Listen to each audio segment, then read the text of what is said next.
Do you have and should you have a fitness goal for the year? It's a good question.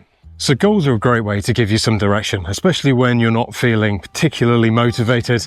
On days where it's weather like this, for example, and quite honestly, you're ready to throw your teddy out of the pram. The big thing with setting a goal though is to make sure it is actually achievable. This time last year, I set myself a really difficult goal. I set myself the target of running Hadrian's Wall, which is a Roman wall that goes across the country, about 86 miles in length, and my plan was to run that in 24 hours. The problem was when I set myself this challenge, I was only really comfortable running around about 5k a day. And to make matters even worse, I was planning on doing it in around about 7 months' time. Can you guess how well I did?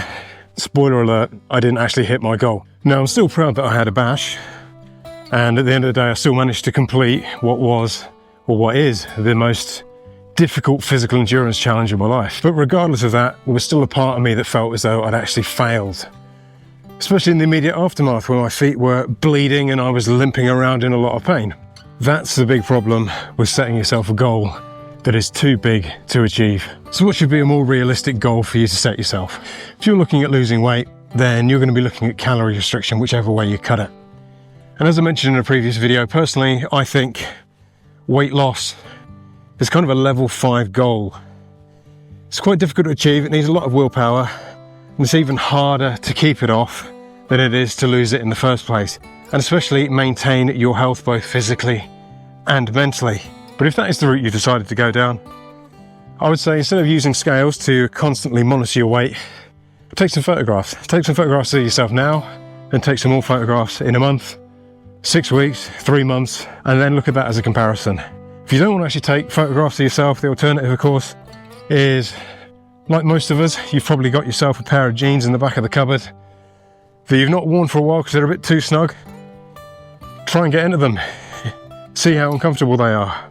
In a month's time, try them on again. Are they looser? If your focus is strength, and you're looking at weight training or resistance training, I would say consistency is really where you want to be focusing your time.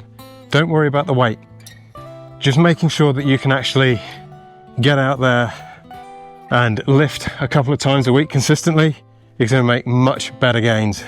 Once you've got that nailed for 3 months, you can look at either increasing the amount of intensity, i.e. the number of exercises you're doing, or simply the amount of time that you're spending per session. If your focus is going to be cardio, starting out with walking, like I said in the last video, is a great way to kick it all off. You can set yourself up with a target of, say, 5k, or if that's too easy, 10k. And whatever you pick, I would say you really want to be aiming to hit that goal in around about 3 months. And when you hit that 3 months, as an added sweetener, you need to give yourself some form of treat, some kind of incentive, some reward for actually reaching, or at least striving and getting closer to your final goal. And it doesn't have to be anything huge. It could be something that you're just looking at online now thinking, oh, you know, I would like to buy that. Just hold off. Wait until you've actually reached your goal, until you treat yourself to it. In summary, regardless of whatever your goal is, try and make it achievable. Try and make it fun. Because at the end of the day, it's actually the process. It's actually all of the work that you do to get to your goal that gives you the long-term benefits. And even if you miss your goal like I did last year, you still get all the benefits, same as I did. Last year, those 800 miles of training, it's left me with bad knees, bad back, bad hips, bad ankles.